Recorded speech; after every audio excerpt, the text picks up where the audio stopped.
Yeah, welcome to my Igloo, to my home for the time being.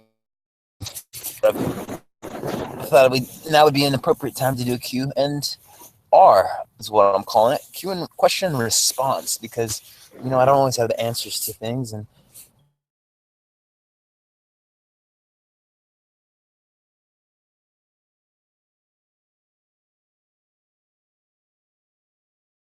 I have the live feed comments popped up here too as well. So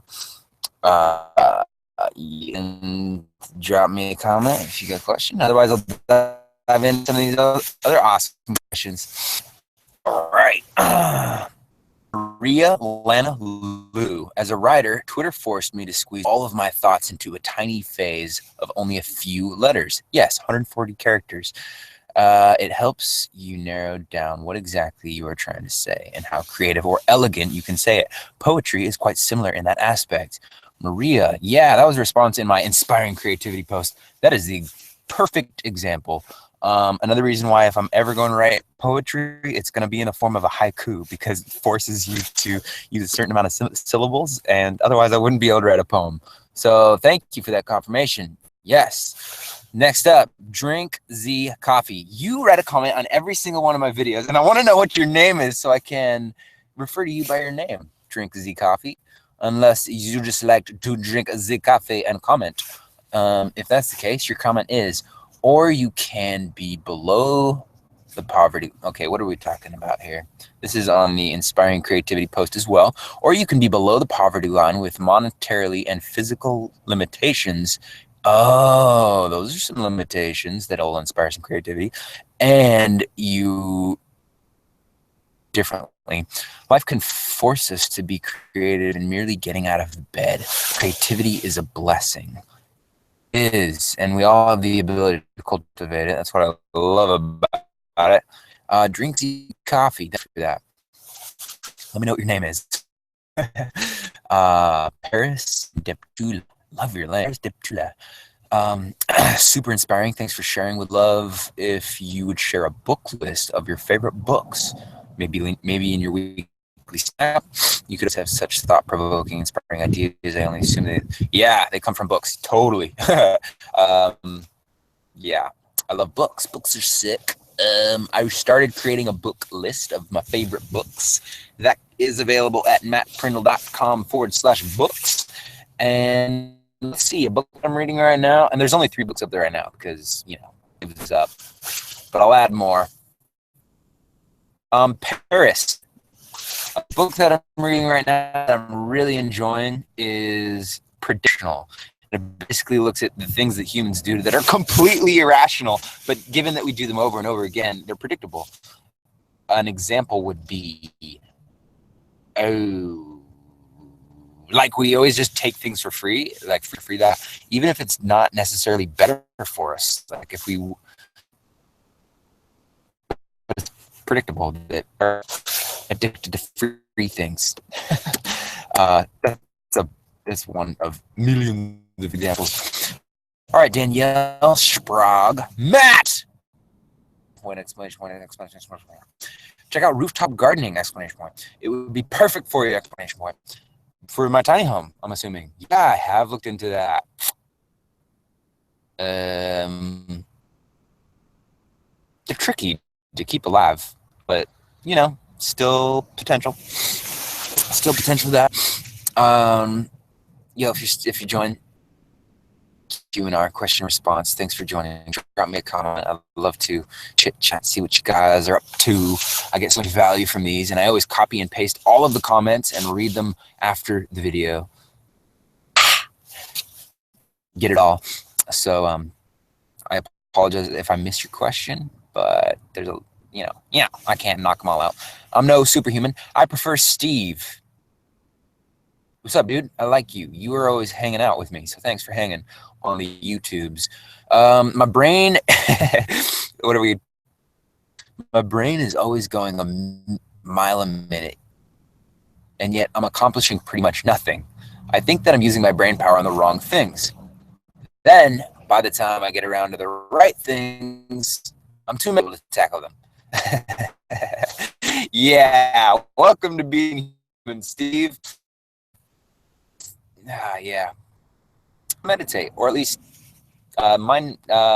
give myself space between things before I dive into the next thing. That's how I like to approach things. Hopefully, thing with a little bit of margin in between the next, so that I can think for a second before diving into the next thing. But thanks for that. Confirming then, not necessarily a problem. It's just something that we all deal with. Jess Twinkle, what's up, Jess? I know you're even watching right now because you're just the bomb. Jess, the number 3 refers to the Trinity and means that you are receiving divine protection. Hell yeah! Help and guidance. And in most cases, if you are seeing a lot of 3s, number sign that you have a close connection to Jesus, the Son of the Holy Trinity. 33, yeah, Trinity, Son, Father, Holy Ghost. This is the Trinity. 33 means that Jesus is with you and is helping you. 3 is a very good number to focus on. Thank you for putting some context to my number of 333. I don't know why I like it. I just love it. My number. All right. Let's flip through some of these latest comments. Those were comments on the video. So now I'm going to pop over to the live comments. Sylvia Morono, what's something you admire in life? Oh, I admire nature's power of changing people if they spend time observing it. Roosevelt, for instance, an imperialist who I don't have enough information to share on this, but in every instance that I know of, doubt and really relies on nature to provide, they admire it in such a deep way that it changes their life. That's something I admire. Like this beautiful igloo that I'm in. Okay, yeah. Body positivity by Birdie Girl. What's that? Body positivity. Give some more context on that. I'd love to hear more.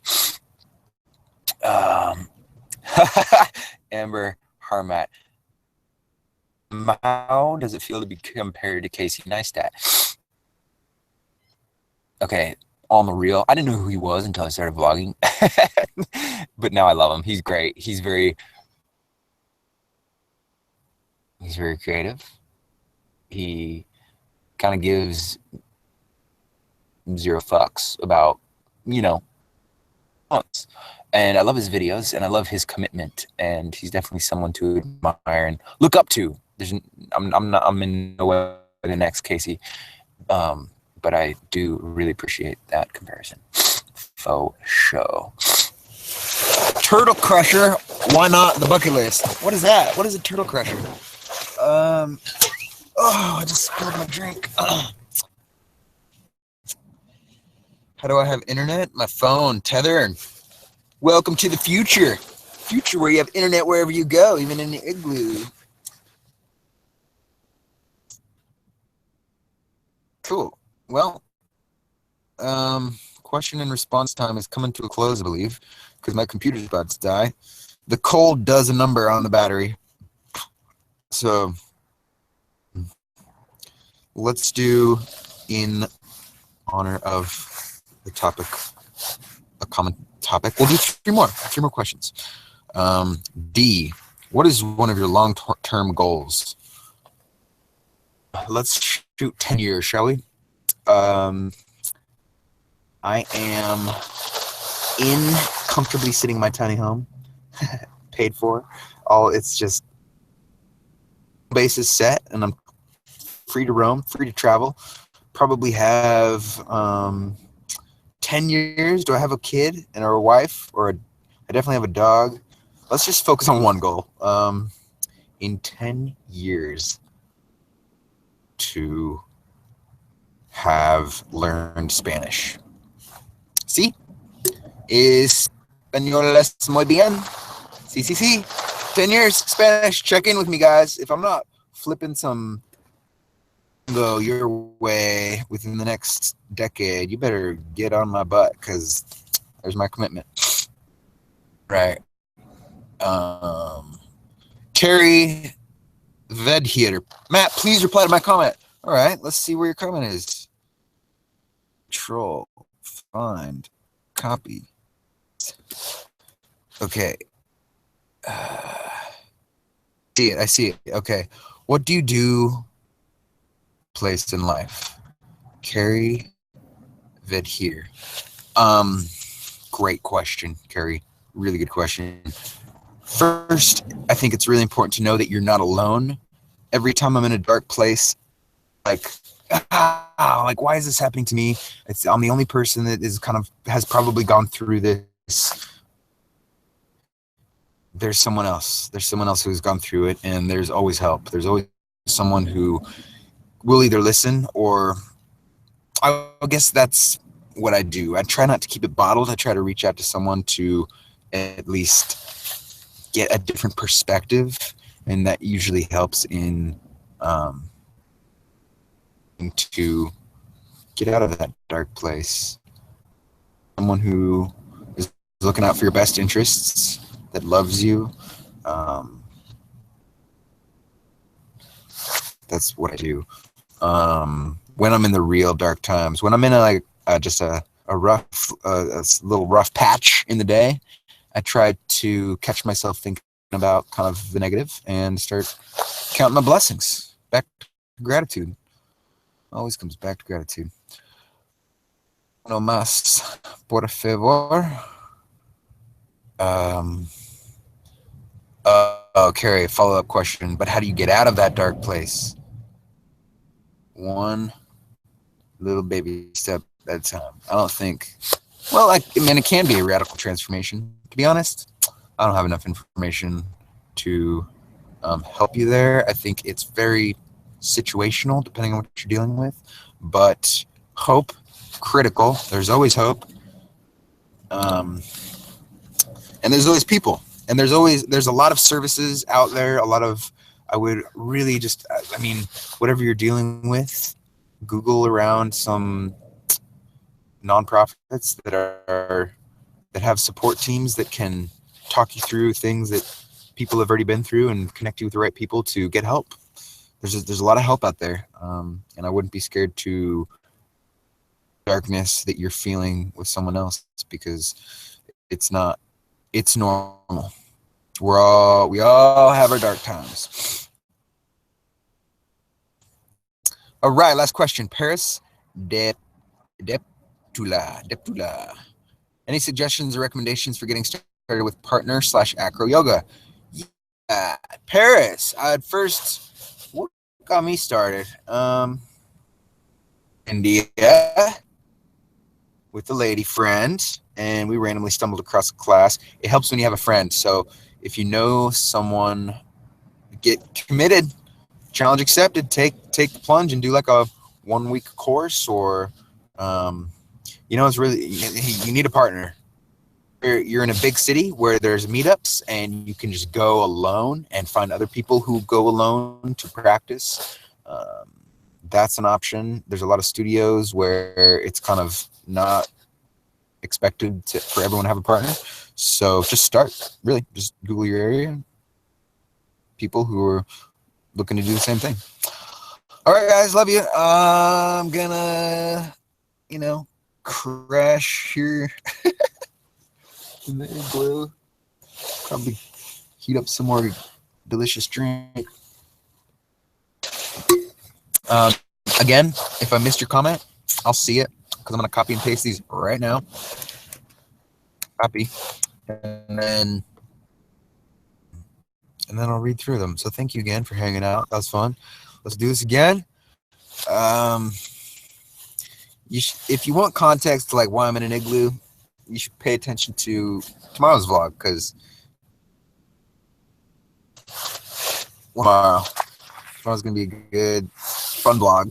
Maybe my most favorite one. So that's a lot to say. Anyway, I'm just blowing my own horn now. Hanging up before this gets. Thank you. Hasta luego. Namaste. I'll see you on the flip side. Psych! Okay, for real though. See ya.